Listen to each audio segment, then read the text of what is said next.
It's flight day that I was telling you about when I showed you that crashed airplane on the side of the road, and I told you that at least when we'd be going up, we would have fixed landing gear, so if we had to abort our landing, pun intended, we would have wheels down, and I was wrong. Apparently they make Cessnas with retractable landing gear. I'm learning something new today. Anyway, for those of you who don't know, I'm getting to go up and fly today with Andy, who volunteers his plane and his time for Elevated Access. If you're unfamiliar with Elevated Access, it's a great organization that shouldn't have to exist. Pilots volunteer their planes and their time to help women and people who need transgender or gender-affirming care, get them from places where they cannot get that care or it's not safe for them to get that care to states that provide that care for them. And to bring awareness to this program and hopefully help generate some support for it, we're going to go up and fly around and see the beautiful St. Croix River Valley in the fall colors here in Minnesota today. So let's get after it.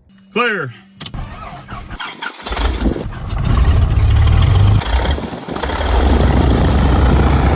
If you think that thing sounds badass, it's because it is. That is a 6-cylinder, horizontally opposed, air-cooled, 9-liter engine. To put that into perspective, that is 2.3 liters bigger than the largest diesel motor you can get in a 1-ton pickup truck today. Now, Cessnas aren't normally known for being fast, but you give it retractable landing gear and 6 pistons the size of coffee cans, and suddenly you've got a little sleeper that flies.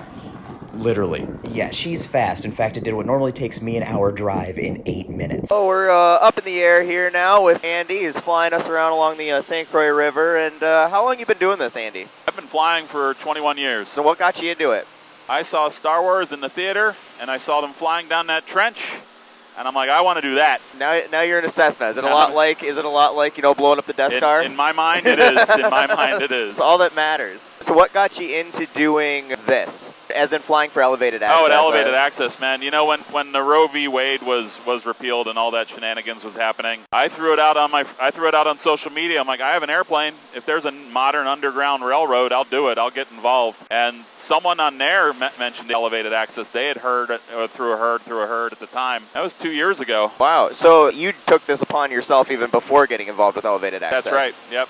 And then Elevated Access just facilitated, finding the people in need. It's amazing. So how many flights have you done with Elevated Access? I've done 10 flights, 10 different individuals that needed help. And where are the places you've gone? In Aberdeen, South Dakota, several places in Iowa, believe it or not, even Minnesota, because our rules are in some cases restrictive as well. So help someone leave Minnesota to go to the East Coast to help that person out. I flew the individual to Fort Wayne, Indiana, and then someone else took that person from there to Virginia. Now, y'all might be wondering why you're only seeing my pretty face in this video, and that's because anonymity is You know what I'm trying to say. It's important for this line of work because it can be dangerous. The aviation community tends to be fairly conservative, and they do not respond nicely to pilots who are volunteering their service for this. And then obviously not just the aviation community. We've all heard about abortion clinics being attacked by lunatic terrorists throughout all these years, and these people are literally putting their lives or livelihoods on the line by doing this if they were to be found out by people who may not be completely stable in the head. Andy, have you had any experiences where you've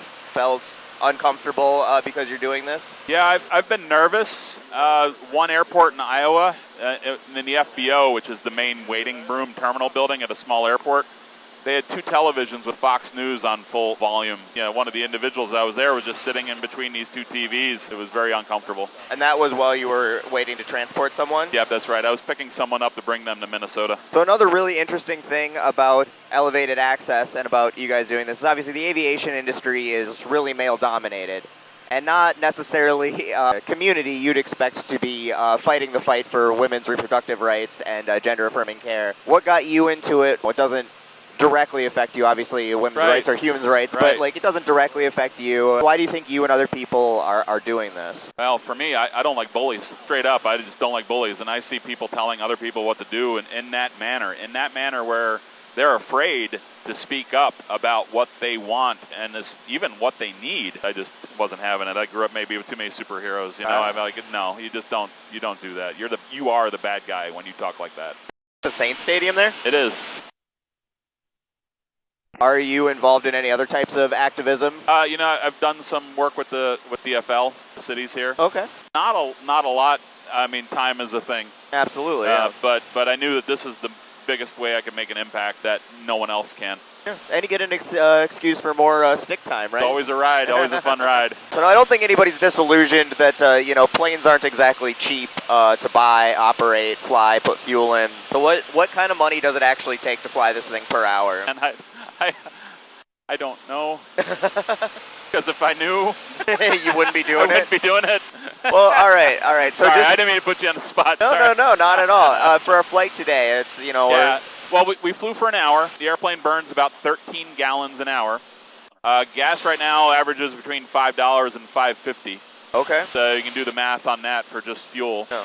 And then the maintenance, you usually budget $20 or $30 an hour over, for a budget of future maintenance and costs. Yep, because you have to do your annuals and that's right. all that stuff. Yep. So we're looking at $100-ish an hour on average just to put this thing in the air. And that's going to be roughly similar for most GA aircraft, the people volunteering doing this. That doesn't include the hours that you're spending. It's a valuable learned skill that you put tens of thousands of dollars into acquiring all your certification and everything for you to stay current. So this is the kind of thing that it's not cheap to provide the sort of volunteer service, not to put down people working at a soup kitchen or anything, but it's not something that, you just show up to on a Tuesday, put on a matching t-shirt and do for a few hours and help the community. It actually takes a lot of money out of your pocket. Takes a lot of money to support this, and I know Elevated Access helps with some of that as well. They do. I know they help, especially with lodging and a hotel in those places. So you could do several days of volunteer work, where you're needed. So that's what I'm really getting at here is obviously providing this much needed and unfortunately needed service. It requires money. There's no two ways around it. Yep. It does require money. It's not just volunteering your time. It is volunteering your money and your equipment. So supporting Elevated Access, you can go to Elevated Access's website and donate. You can help spread the word and get the information out there. So people like Andy here can continue to do this kind of work and help people until hopefully we get legislation passed where they don't need to do this kind of work anymore and can go back to doing all of the fun flying just for fun. So please, guys, please go support that. Spread the word. Let people know about it. If you know people who are pilots or want to help out and volunteer, they need more volunteers. They definitely need money. Everybody obviously needs money to make this kind of stuff work. But anything you guys can do to help, obviously there's people like Andy up here putting his time and his equipment on the line, and anything we can do to support people like him carrying out this mission is really, really, truly important. And as our flight sadly comes to an end, I really encourage you guys to check out this week and next week's Let Them Eat Toast podcast episodes. It's actually going to be one episode separated into two parts because we've got two great guests. One is Mike, the co-founder of Elevated Access, and the other is Justin with Men for Equity and Reproductive Justice. Part 1 is live right now. Part 2 will be live next Tuesday. So please go check them out along with all of our other episodes. That's the Let Them Eat Toast podcast. You can get it wherever you get your podcasts or in video form on my Off Jawagon YouTube channel. Now, your pilot Andy and I hope you enjoyed the flight, and we appreciate you coming along with us today to help bring awareness to the absolute ridiculous lengths people are having to go to make sure that people have access to the healthcare they need.